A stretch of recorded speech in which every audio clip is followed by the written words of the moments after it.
Hello everyone, how are we doing today? Jewish Canadian back with episode 11 of our Pokemon Mystery Dungeon Red Rescue Team playthrough, leading into a special surprise at the very end of the playthrough. I've gone ahead and reorganized our inventory. I did a bit of grinding, so hopefully this goes well. Full disclosure, I've tried this more than once and failed. So we're going to see where it goes. We're going to go ahead and I'm just going to save the game again, just real quick, just right before this decision. Just in case, right, full disclosure. Hope you guys have been doing good. Things have been busy on my end of the table as far as real life stuff, but that's good, right? Wasn't trying to neglect anything. But just a heads up, right? Sometimes real life happens, not in a bad way, right? Just getting stuff done, saving up everything you need to do. We're actually seeing a diverse amount of Pokemon in this dungeon. I forgot some of these guys are in here. All right, so had a slight pause there. What was I saying? Magby, right. So since I've played Future Generations, Magby becomes a serious contender with Magmortar. It's really cool. Link box. Oh boy. Sorry. That's what I meant to get out of the storage, and I completely forgot. So I'm really glad that I picked one up. Hopefully you guys can hear me. I'm holding, so got the link box. We're going to be able to link moves here in a minute. I'm just trying to make sure that I level up first. Just to make sure that I don't get a new move on the next level. I actually don't remember if I do or not. Hopefully that happens here in a second. That's not worth. He's worth 150 experience. Damn, okay. Okay. Also, for some god-awful reason, we have almost 90 gravel rocks. And I have some more in the storage, so we have a lot of gravel rocks. Which is good, right? I mean, you can never have too many of those things.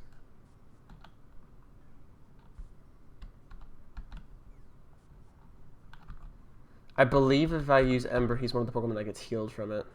Oh no, never mind. I apologize. Because I know that some Pokemon get healed from it, and then others just don't even take any damage from it. It's hard to remember. It's hard to keep in my brain all the different ones that have those kinds of restrictions on them. All right, third floor already. Not too bad. Not too bad. Yeah. I don't know. I'm starting to look at this from a graphic standpoint, and I'm just realizing, this is how games used to look back when I was growing up. I say that as if I'm an old person. I'm not. But in a month, there's a pretty serious milestone for me, and it kind of hit me, I think, within the last couple days, just the craziness of it. For future reference, this episode's being recorded on September 2nd. Oh, right. Yeah, I can walk on fire. Right, yeah, that makes sense. I forgot I could do that. The problem is that Mudkip can't, right? So if I tried to just exchange places with him, he would just be teleported away. Ooh! Level up. The big 2-0. Okay. That's the milestone I'm trying to hit for Charmander as well in this dungeon. We're just going to move away from him, and we are going to use that. I think he gains a level shortly. Oh, there we go. I knew Flame Body was going to come up somewhere. There's the level up. Okay. So now we know that he doesn't gain another attack or another move when he levels up. So now we can use the link box. Cool. So now we've linked together Rage and Scratch. Mainly because Rage is a move that I'm probably not going to use much of by itself. And so putting Rage on there just allows me to use a move that I would barely use with a move that I use all the time. And, of course, Rage boosts your attack a little bit every time you get hit by something. So it works out, right? It'll balance out, especially for boss battles. All right, 6th floor already. I don't remember how many floors are in Mount Blaze. but it does have an upper part. So this isn't the only part of the dungeon we have to deal with. There is a second little piece to it. Alright, more gravel rocks, because that's totally what we need right now. Not like an ice beam TM or something. More stairs. Perfect. Perfect. Loving the progression. Loving the progression. Had to make a quick change on one of my options. My bad. Got another gummy. Okay. Double Torkoal. Alright. Torkoal is not a rock type. I don't know why I tried to use a steel type move. Whoa. Why did I do 62 damage?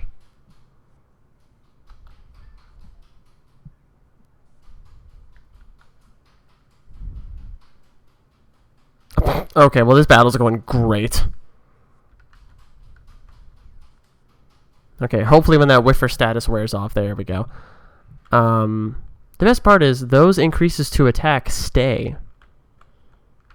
Right? So it can get pretty crazy if you're hit by 1 or 2 attacks and you survive. Or you use an Oranberry or something, which is what I would normally use for a boss. So that's really going to help when we're facing legendaries throughout the game and then into post-game content as well.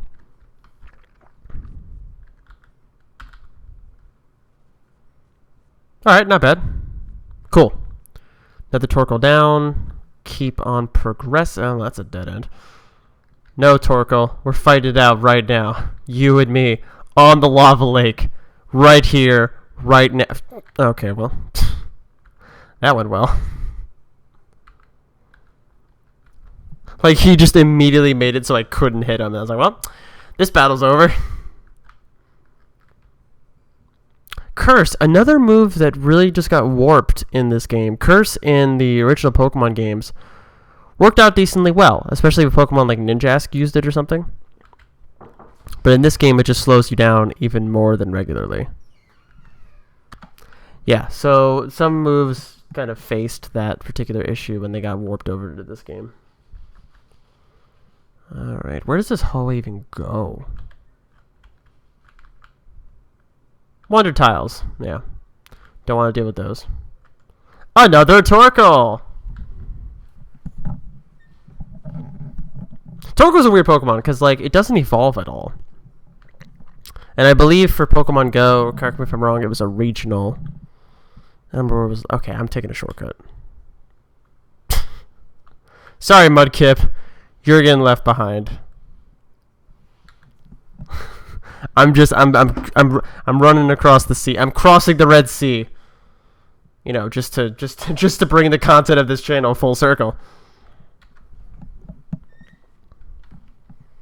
Gonna use some of those billions of gravel rocks that we have. He has over 60 health. I didn't actually know that. Okay. It is important to know that, I guess, yeah. It's just that the Pokemon in this dungeon are pretty much around your level. Another gummy. I missed. I believe brown... I believe they're for ground-type Pokemon. Could be wrong on that. Only 26 damage. Oh, right, because he boosted his defense. I was like, how did that get so little? And Metal Claw also boosts your attack. Or has a chance to. All right. I feel like we're making really good. We're making good progress. I keep saying that. I really should stop saying that.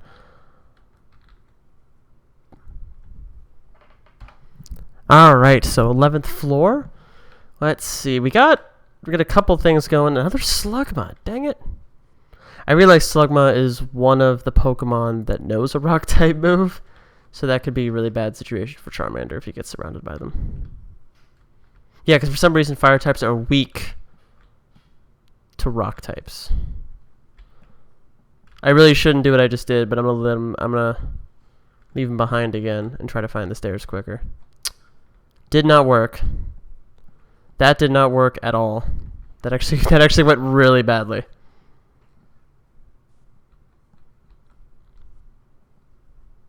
Come on. There we go. Oh, we met back up again. Alright, stairs. 12th floor. 10-minute mark into the video. 10 minutes of heart-stopping Pokemon action. On the edge of your seat, popcorn in hand. Oh, one current event I do want to talk about. I can bring this up now, I think. Oh, no, never mind. Never mind. We reached the middle. So normally that's where you would save if you were on the actual Game Boy, but we're on an emulator, so we can't save to the hard disk or to the game battery. So we are on now Mount Blaze Peak. I believe the only Pokemon up here are Fearow and Arcanine here. Fearow is a huge problem because of Fury Attack. Yeah, I sounded tired when I said it. I was supposed to. It's annoying because almost every like somewhat normal threat is Fury Attack. Okay. But I'm feeling good about this, right? I'm feeling like we can get there, we can get to the top, and we can face the situation that awaits us at the top. I don't want to spoil what that is. All right. Already found the stairs. I believe there's only one more floor and then we're at the peak. I believe that's a Fearow in the corner. Yep. Here we go, guys and gals. Okay, cool. I know that they're a huge threat. Wow, that actually missed. You know, that was lucky. Because I have to deal with the second. I have to deal with this Arcanine anyway. Cool. Now we're just going to throw gravel rocks at this one. Because as you saw, that guy was worth 162 experience. So if we can knock out more than one, that's just more experience for us. Cool. And again, we have like 90 of the damn things. So we're not in any sort of rush. And then there you go. Cool. Perfect.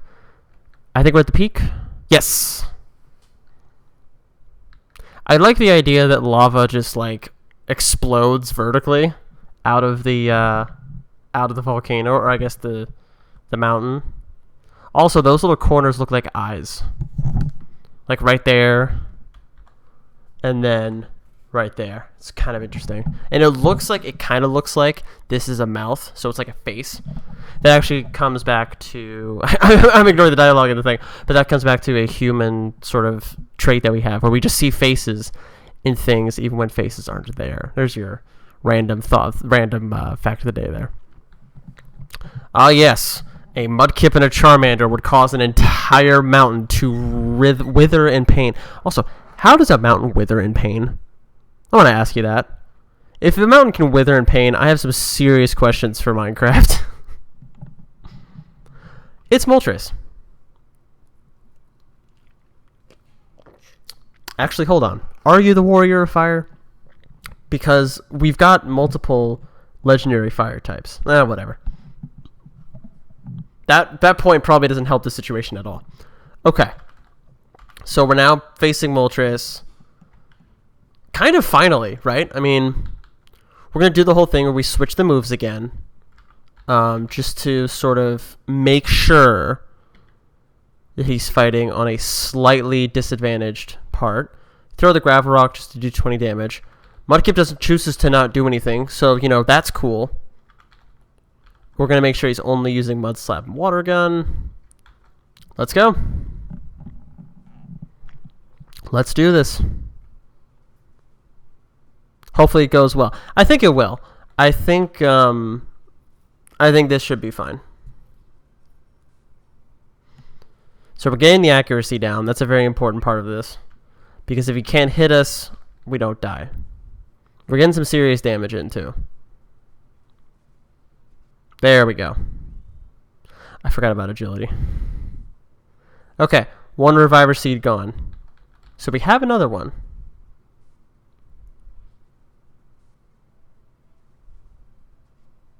Okay, good. So I knew if that last water gun hit, that would be good. Okay, so that wasn't bad. We only used one Reviver Seed. I'll take that. That's what I also figured, right? I always prepare for these kinds of boss battles with at least 2 Reviver Seeds, just because like these bosses are strong, right? And they're made that way, and I can definitely understand this from a game making perspective. They're made that way because you are stronger than them at your level, right? So if me and Moltres were at the same level, so like numbers wise, same level in the game, we would have destroyed him. Not only because of the type advantage that Mudkip has, but we have more moves, right? We can link moves together, etc., etc. He can only do 1 move per turn. If he uses agility, he can do another move per turn. And of course, we have linked moves. I think I just said that. So we have more. It's like the turn-based economy essentially, and it's something you study in like game theory and game design. So that's why they had to like boost the numbers a little bit. Plus, we have held items. I have the power band, and Mudkip still has the special band. Okay. So that's it. We dealt with Mount Blaze. We knocked it all out in one video, even though there's 2 parts to it. So that is very good. Very happy about that. And yeah, we did it.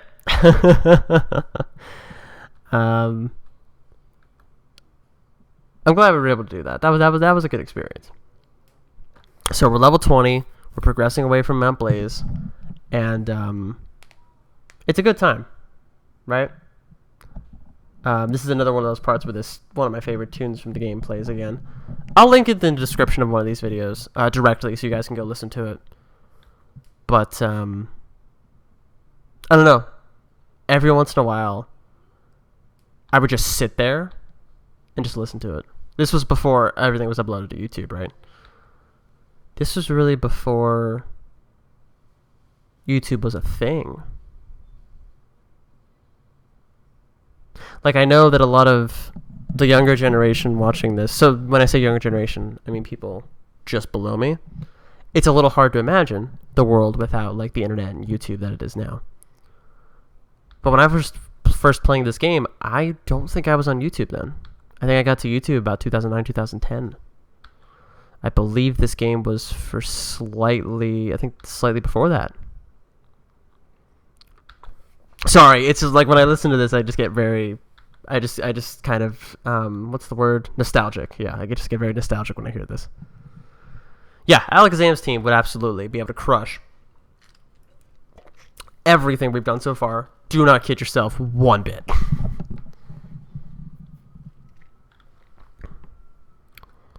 I do love, like, and I didn't realize when I first played this game how powerful Tyranitar is, for example.